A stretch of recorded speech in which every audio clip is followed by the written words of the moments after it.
ሰይጣንንም አክፈው ጂኖችንም ልሰው ቢሆን ወደ ጦርነት ለመግባት ዝግጁ ናቸው።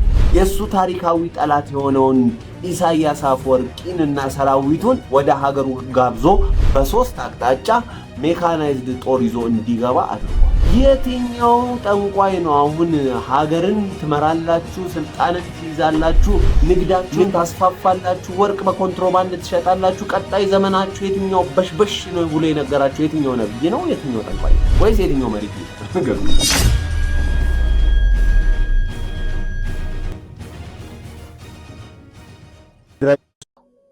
እቺ በክብ የተሰመረባት የደብረ ጽዮን ሚስት ነች። ተመልከት ላይዋ ላይ ያለውን ወርቅ። አንዱ ምን አለ መሰለ፣ እሷ በወርቅ የትግራይ ህዝብ በድርቅ ተቃጥሏል። እሷ በወርቅ ነው። እውነት እኮ ለነዚህ ነው እንግዲህ የትግራይ ወጣት የሚሞተው። እነዚህን አብዛኞቹን አውቃቸዋለሁ። አሜሪካን ሀገር ውስጥ ነው የሚገኙት። የባለስልጣናት ልጆች ናቸው። የወያኔ አመራሮች ልጆች ናቸው። በተንደላቀቀው ህይወት ውስጥ የሚኖሩ ናቸው። አንዳንዶቹ እንግዲህ ከዚህ ከአደንዛዥ ዕፅ ጋር በተያያዘ ትንሽ ናውዘው ይታያሉ። እነዚህ በእንደዚህ አይነት ሁኔታ ውስጥ ነው የሚኖሩት። የህወሓት ባንዲራ እየያዙ ትግራይ ትስዕር እያሉ እነሱ ሳይሞቱ ወጣቱ ነው እንዲሞት ያደረጉት። ወጣቱ ነው እንዲያልቅ ያደረጉት። ዛሬም ልጆቻቸው ይሄው አሜሪካን ሀገር ውስጥ ናቸው። የሚሞተው የድሃ ልጅ ነው። የትግራይ ወቅታዊ ሁኔታስ? የትግራይ ወቅታዊ ሁኔታ ይሄ ነበር። ይሄ ነው አሁን ልጆች እነዛኞቹ በምን አይነት ሁኔታ ውስጥ የባለስልጣናት ልጆች እንደሚማሩ የድሃው ልጅ እንዴት እንደሚማር ተመልከቱ። ትግራይ ያለፈላት ትግራይ እንደዚህ ሆነች ሲባል የነበረው ውሸት እንደነበር ዛሬ ሁሉም ኢትዮጵያዊ ገብቷል። ለህወሓት ሲሰሩ ይሄ አድዋ ውስጥ ያለ ሆስፒታል ተመልከት። እቺ እናት ተመልከት። የሚጠጡት ልጆች ውሃ ለአይንህ የሚቀፍ ነው። የትግራይ ወቅታዊ ሁኔታ ይሄ ነው። ተመልከታት እቺ እናት ተመልከት። ከዚህ ውስጥ ውሃ የሚወጣ ይሄ ውሃ ለማየት የሚቀፍ ውሃ እኮ ነው የሚጠጡት።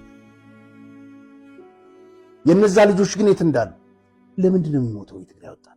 ለምን ተፈናቀለ ህዝብና መረቦት ኾን ምልስ ኢሎም ዘይተፈናቀለ ህዝብ ይፈናቀሉ መረቦቱ ደለ ህዝብ ዝተቀነሉ ይኹም ግዲ ብጣዕሚ ይኹም ተቀነሉ ንምንታይ መረቦት ከፊሉ ዘይፈናቀል ታንዲ ይደመረ ቤት ከፊብል ህዝብ ራያ ለካስ በዘይ ምክንያት አይኮን ይልጸልዎ በሰላምና መረቦት ስለተመለሰ ሕርር ኣብ ከንዳ ላይ ደቀሰ ስለ ብዓፋር ጦርነት ተጀሚሩ ህዝብ ዓጋመ ክፈናቀል እዩ ብምዕራብ ገጽ ህዝብ ጦርነት ተጀሚርና ደፊኡን ጣኣቲ ህዝብ ሽረ ህዝብ ኣክሱም ህዝብ ዓድዋ ክፈናቀል እዩ ባዕሉ ተፈናቀል እቱ ህዝብ ምዕራብ ናብ መረቦት ኹን ምልሶት ብልዎ ደርኹም ተፈናቀል ባዕሉ ክፈናቀል እዩ ናበይ ግን ክፈናቀል። ሰላም ጤና ይስጥልኝ ውድ የዊትነስ ሚዲያ አድማጭ ተመልካቾች፣ ዛሬም እንደ ሁሌው እንደተለመደው ለእናንተ ወሳኝና ወቅታዊ መረጃዎችን ይዘንላችሁ መጥተናል። እናንተም እስከ ፕሮግራማችን ፍጻሜ አብራችሁ እንድትቆዩ እየጋበዝን የዚህን የዩቲዩብ ቻናል ሼር፣ ላይክ፣ ሰብስክራይብ ማድረጋችሁን እንዳትረሱ ከወዲሁ እናሳስባለን። በተጨማሪም ደግሞ አሁን ከበስተጀርባ የምትሰሙት ድምጽ የሚረብሽ ድምጽ ማለት ነው። ስለምትሰሙት ድምጽ ይቅርታ እየጠየቅን በቅርብ ጊዜ ውስጥ ደግሞ በአዲስ በአማረ ስቱዲዮ በተለየ አቀራረብ ወደ እናንተ እንመጣለን። እናንተም የዚህን ዩቲዩብ ቻናል ሼር፣ ላይክ እንድታደርጉ፣ ሰብስክራይብ ያላደረጋችሁም ሰብስክራይብ እንድታደርጉ እንጋብዛለን። ቀደም ሲል እንደሰማችሁ ቪዲዮ ልክ ሲጀምር እንደሰማችሁት እንቺ ሴት እየተናገረች የነበረውን ነገር ሁላችንም ሰምተነዋል። በሌላም ሚዲያ ሰምታችሁ ሊሆን ይችላል።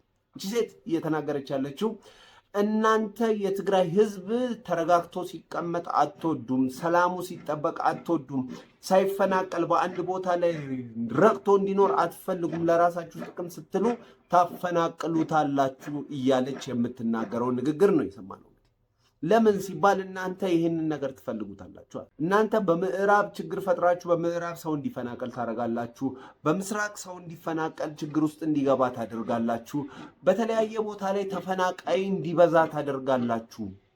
እሱ ብቻ ደግሞ አይደለም፣ ተፈናቅሎ ራሱ በስደተኛ ካምፕ ውስጥ የተቀመጠውን ራሱ እንደገና እንዲፈናቀል ታደርጉታላችሁ እያለች ነው እየተናገረች ያለችው። እንግዲህ ለምን ሲባል የትግራይ ህዝብ ለህወሓት ጠላቱ አልነበረም። የትግራይ ህዝብ ለህወሓት መሸሸጊያው ነበር። የትግራይ ህዝብ መሃል ጉያ ውስጥ ገብቶ ነበረ ያችን የጭንቅ ጊዜ ያመለጡ። ነገር ግን ያንን ጭንቅ ጊዜ ያመለጡበት እነዚህ የህወሓት የቀንጅቦች ዛሬ ደግሞ መልሰው የትግራይን ህዝብ እየበሉት፣ አሮን ሲላቸው እያስበሉት፣ እሱ ተበልቶ ደግሞ በሚደረገው ጩኸት ደግሞ እነሱ ምግባቸውን እያበሰሉ ነው ያሉት ማለትም የትግራይ ህዝብ ምን ያክል ለህወሓት የነበረውን ቦታ ሁላችንም እናውቃለን። ህወሓት ሲባል በክፉ ሲነሳ አይኑ የሚቀና ህዝብ አሁን ምን ነክቶት ነው በዚህ ልክ እንዲጠላው ያደረገው ብለን ስንመለከት አንድና አንድ ብቻ ነው የምናገኘው። እሱም በህወሓት አማካኝነት በትግራይ ህዝብ ላይ እየተፈጸመ ያለው ግፍ ነው። ከነዚህም ግፎች መካከል ደግሞ ስንመለከት እንግዲህ በቀደሙ ጦርነት ወይም ደግሞ በሰሜኑ ጦርነት ተብሎ በሚታወቀው በዘልማድ ማለት ነው በህወሓት ቀስቃሹ ጦርነት ላይ ያለቀው የትግራይ ህዝብ ምን ያክል እንደሆነ እናውቃለን። ከዛ በላይ ደግሞ ካለቀው ከትግራይ ህዝብ በላይ ደግሞ ያለቀበት መንገድ ደግሞ እጅግ አንጀትን የሚበላ ነው። ብዙዎችን ባገኘናቸው ጊዜ ባወራናቸው ጊዜ የሚሉን እንዴ ቆጭ ብለን ከምንሞት ቢያንስ ገብተን እንሙት ብለን ነው እንጂ የገባ ነው እኛ ጦርነት ውስጥ የመግባት ፍላጎት የለንም አሉ። ማለት አልገባንም። መጀመሪያ ጦርነት ውስጥ አልነበራችሁም ወይ ስንላቸው በፍጹም ይሉናል። ታዲያ ምን ውስጥ ነበራችሁ? ምን ገጥሟችሁ ነው ብለን ስንጠይቃቸው አይደለም ጦርነቱ ተጀመረ። ስፔሻሊ አክሱም አካባቢ ያሉ እና በሰሜኑ ትግራይ አካባቢ ያሉት ናቸው እንደዚህ የሚሉን። መጀመሪያ ጦርነቱ ተጀመረ፣ ቤታችን ውስጥ ነበር። ይህን እንግዲህ የሚሉን የ18 ዓመት ልጆች ምናምን ናቸው። ጦርነቱ ሲያልቅ 18 ዓመት ምናምን ይሆን ሞላቸው ማለት በ16 በ15 ዓመታቸው ጦርነት ውስጥ የገቡት ማለት ነው። ስፔሻሊ ደግሞ ሴቶች ናቸው። ከዛ ጦርነቱ ተጀመረ። ጦርነቱ ተጀምሮ ደግሞ እየሄደ ባለበት ሰዓት ላይ የኤርትራ ሰራዊት ገባ።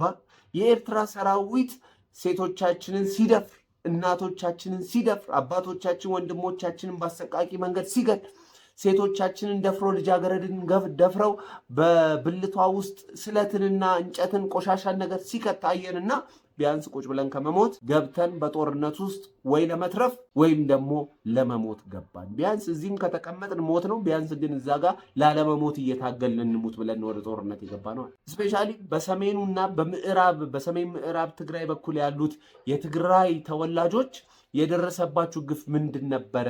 መከላከያ እንዲያርጓችሁ ነበር ወይ ብለን ብንጠይቃችሁ በፍጹም ነው የሚሉት።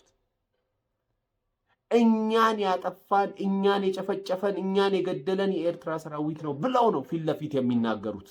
የኤርትራ ሰራዊት በትግራይ ህዝብ ላይ የፈጸመውን በደልና ግፍ የትግራይም ህዝብ አይረሳውም፣ እኛም ራሱ አንረሳው። ነገር ግን ይህንን የረሱት ሾርት ሜሞሪ ያለባቸው እነዚህ የትግራይና የህወሓት አመራሮች አሁንም መልሰው ትላንት ከበላቸው ጅብ ጋር ዛሬ አብረው ገጥመው የትግራይን ህዝብ አብረው ሊበሉት ዘምተዋል ማለት ነው። በጣም ነው የሚያሳዝነው።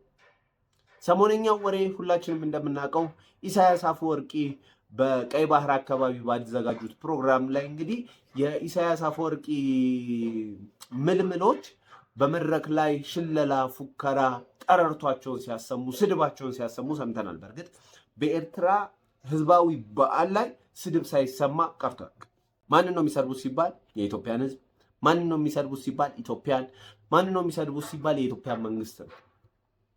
ምን ሰርተው ምን የተሻለ ነገር ሰርተው ነው የሚሰድቡት ሲባል ምንም ነገር አይደለም። ጀስት ጠላት ብሎ ስለሚያስቡ።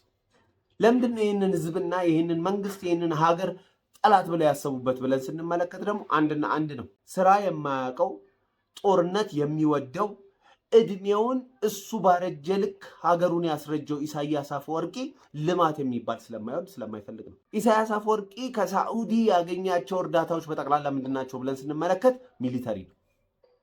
በዚህ 20 ምናምን ዓመት ውስጥ ማለት ነው ኦልሞስት ኢንዲፔንደንሲዋን ካወጀችበት ጊዜ ጀምሮ ማለት ነው። በዚህ ጊዜ ውስጥ የሳዑዲ መንግስት ጋር ሄደው በፊትም የመን ሳትናወጥ ከየመን ጋር ሄደው ሲለጣጠፉ ምንድን ነው የሚለቅሙት ሲባል መሳሪያ ብቻ ነው። ግብፅ ጋር ሲሄዱ መሳሪያ ብቻ ነበር የሚለቅሙት። መንገድ ለመስራት የሚረዳቸውን ገንዘብ አግኝተው አያውቁም። እርዳታ አግኝተው አያውቅም። ማቴሪያል አግኝተው አያውቁም። ምንድን ነው የሚቀበሉ ሲባል ጥይት፣ ከዛ ባለፈ ክላሽ፣ ከዛ ባለፈ ሲባል ባዙቃ ነው። በቃ ከዛ ያለፈ ነገር የለም። ወደዚህ ደግሞ ወደ ሀገራችን ስንመለስ እኛ ከውጭ ሀገሮች ብዙ እርዳታን አግኝተናል። አሁን ሻዕቢያ በእኛ ላይ ለምንድን ነው እንዲህ የተነሳው ብለን ስንመለከት አብረን እንስራ አብረን እንደግ ነው። አሁን ያለው መንግስት ደግሞ ምንድን ነው ሲባል እርዳታን ከውጭ ይቀበላል። ያንን እርዳታ ኢፌክቲቭሊ በልማት ላይ ያውላል። በሀገራችን ላይ እየተሰሩ ያሉት የልማት ስራዎችን አይተናል። ስለዚህ ሲባል ኢፌክቲቭሊ በስራ ላይ ያውላል። ለህዝቡ ኑሮ ለሀገር እድገት የሚበጀውን እርዳታ ይቀበላል።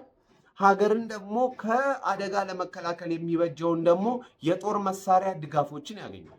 ሀገራችን ደግሞ ያላት ደግሞ አቋምና ይሄ ከጎረቤት ሀገሮች ጋር ያላት ግንኙነት በምን ላይ የተመሰረተ ነው ሲባል ደግሞ አብሮ በመስራት ደግሞ አብሮ በማደግ ላይ የተመሰረተ ነው። ስለዚህ ሲባል ከኬንያ ጋር አብሮ ለመስራት፣ ከሶማሌ ጋር አብሮ ለመስራት፣ ከሶማሌላንድ ጋር አብሮ ለመስራት፣ ከሱዳን ጋር አብሮ ለመስራት፣ ሰሜን ሱዳንም ደቡብ ሱዳንም ጭምር ማለት ነው።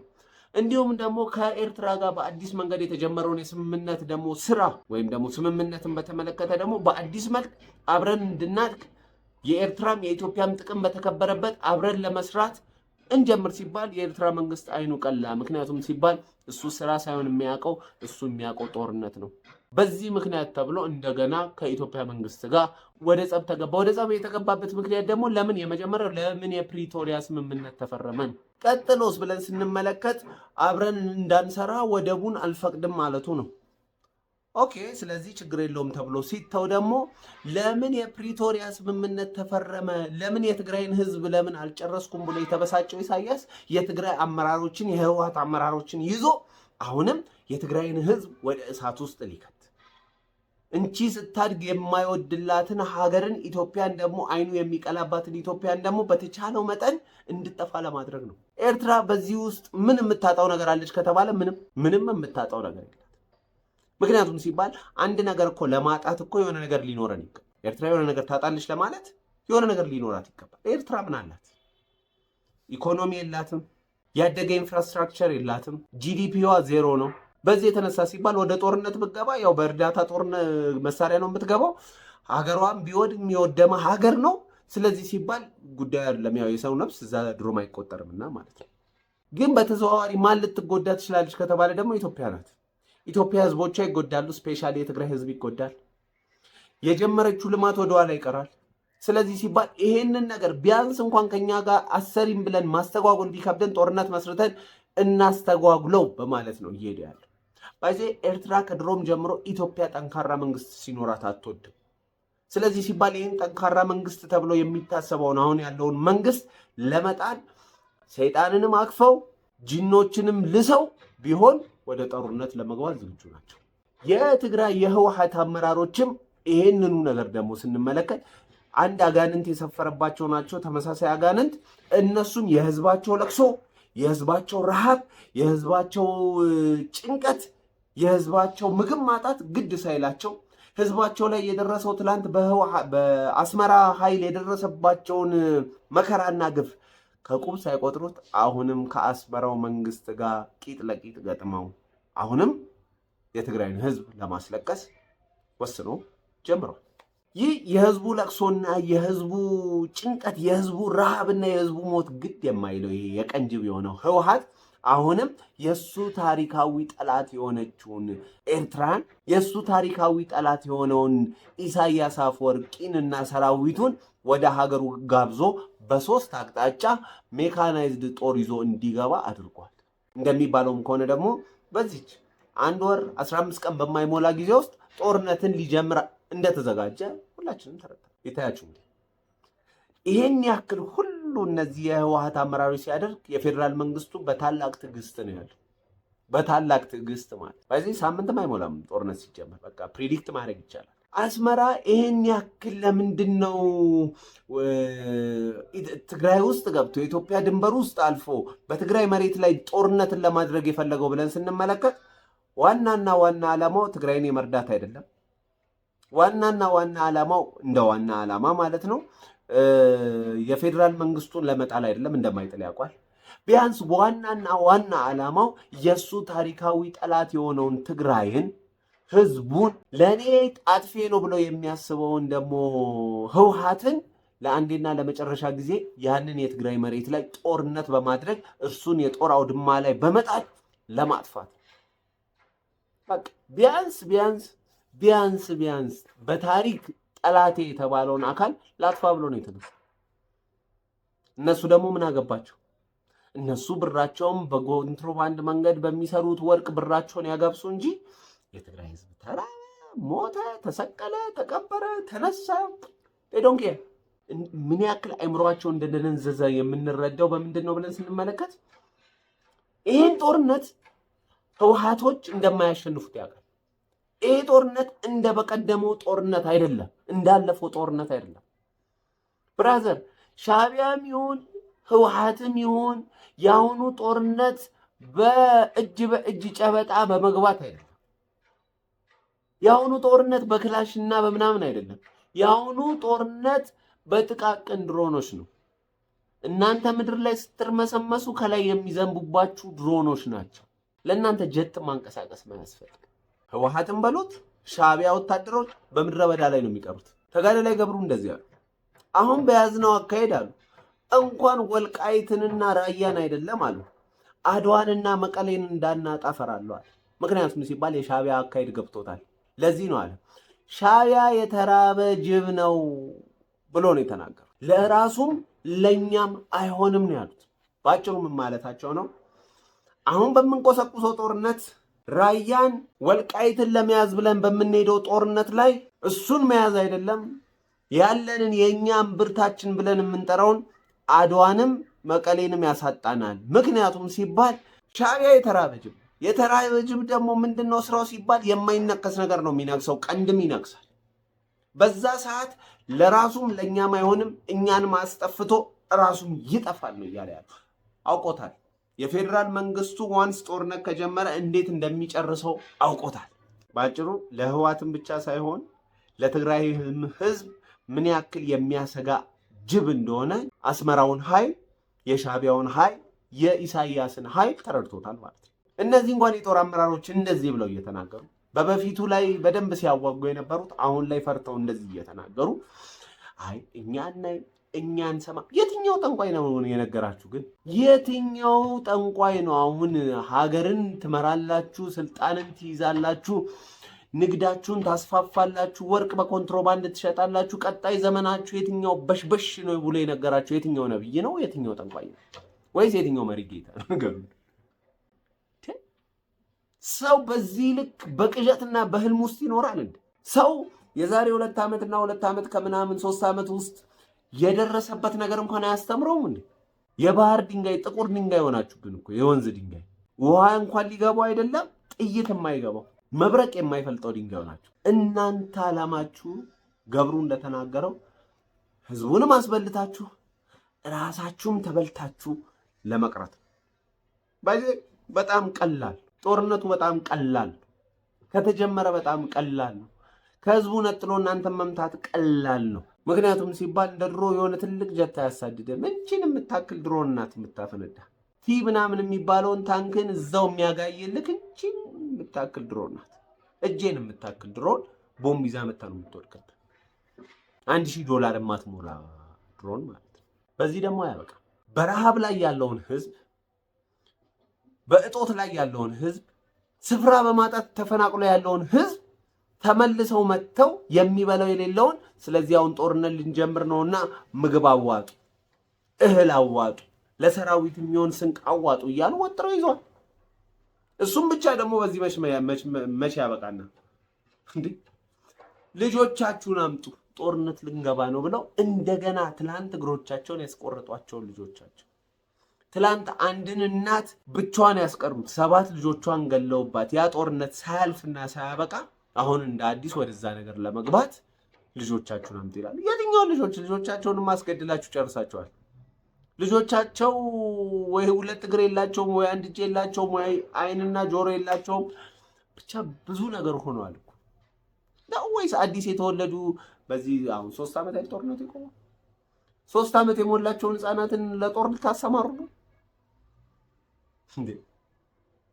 እነዚህ ሰዎች ባይዘይ እንደ አልቃይዳና እንደ አልሸባብ እንደ አይስ እየሰሩት ያለው ስራ በጣም አስነዋሪ።